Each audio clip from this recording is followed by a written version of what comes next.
what they do. So I think in a state like Wyoming, where rural health care is a big issue because of the availability of physicians, making sure that physicians are adequately compensated is a huge issue. But Donna Edwards, you heard different things in a largely urban district than Cynthia Lummis heard in a largely rural district. Well, I did, and I mean, it proves exactly how different regional districts are. I mean, I heard really strong sentiment in my district where, 85–90% of people actually have health insurance already, but they actually like the idea of a government-provided health care plan that competes in the private market because they think it's going to bring down their costs and that there will be competition and accountability for the system. I heard a lot of complaints about the insurance industry and the role that insurers play in getting in between them and their doctors. So, I mean, I think we can get a lot of messages across the country in these different districts, and the challenge in the Congress, obviously, is to try to pull all of this together so that we come up with a health care plan that works for all Americans. Aaron Schock, what are your constituents asking of you now that you've been there for a few months? Different, perhaps, than what you thought they were asking of you when you ran for office. Well, I think a couple things. First of all, they're simple things.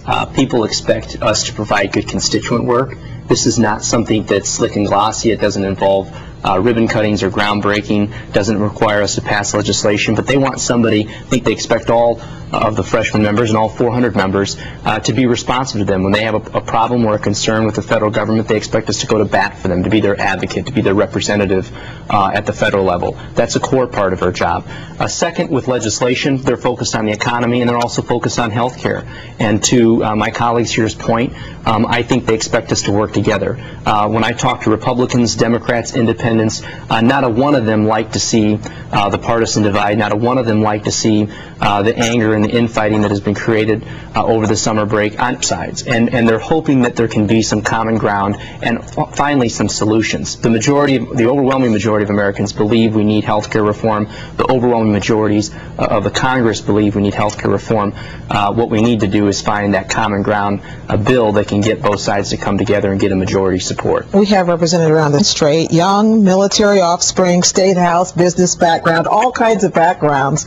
So what is it that you would like to bring that's specific to your background to your job as a member of Congress, and do you think there's a chance of being able to break through? That's one of the great things about Congress as an institution. It really represents a lot of different segments of American society, and part of the reason it's difficult for Congress to get together and do something is because it's difficult for the American people to do it. Partisan process, it takes two to tango. I mean, the truth of the matter is, if Republicans were sincere in their opposition to, let's say, a public option in health care, if 30 or 40 of Cynthia and Aaron's colleagues or themselves said, you know what, we're going to support it, just have no public option, get rid of the public option, it would be gone.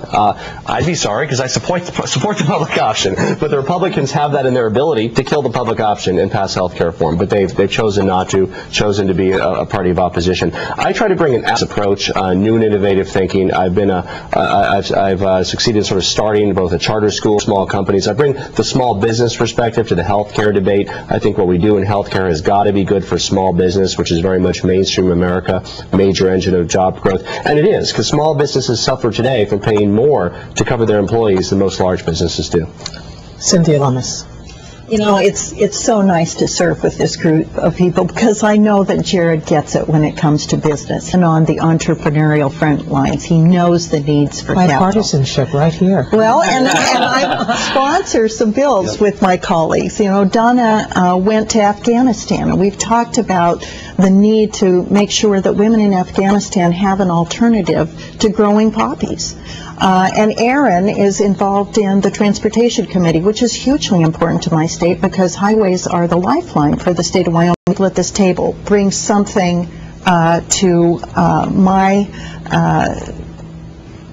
state that is important to me, and so I'd seek out Jared when we're talking about entrepreneurship and venture capital and angel investors, and I'd seek out Aaron when we're talking about transportation issues, and that's true with other members as well on both sides of the aisle. I enjoy my freshman colleagues. That has been a delight. So does that mean, Aaron Schock, it's not as bad as it looks from the outside? You guys actually do agree? It's really not. The old adage that everybody hates Congress but they love their congressman or woman is probably true. I have found that they look up to in Congress than they look down upon, and clearly when you have 435 of any kind of people together, there will be your outliers who do things to get in the news and whose behavior is maybe one that you don't want to emulate. But by and large, the vast majority of people on both sides of the aisle are here because they care passionately about their country. They're here because they want to do the right thing, and they answer the call of public service because they want to make a difference. And that's what's so refreshing when we sit around the table, even though we disagree maybe on the solution. I truly can tell you that the people here and many of the people I serve with care passionately about what they believe in, and we have to learn to respect the differences, but also to try and find that common ground. Donna Edwards, you get the final word. Well, you know, I was a lobbyist for a public interest organization when the Republicans took over in 1994.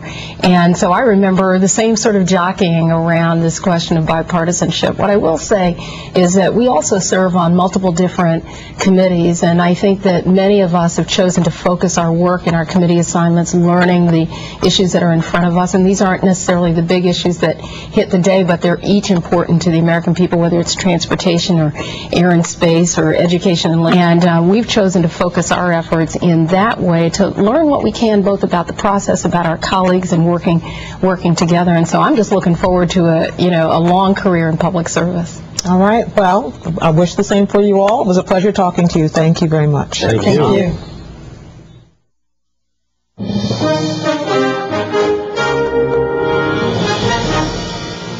And again, the major developments of this day. Democratic liberals tried and failed to add the public option to a health care reform bill being readied for the Senate floor.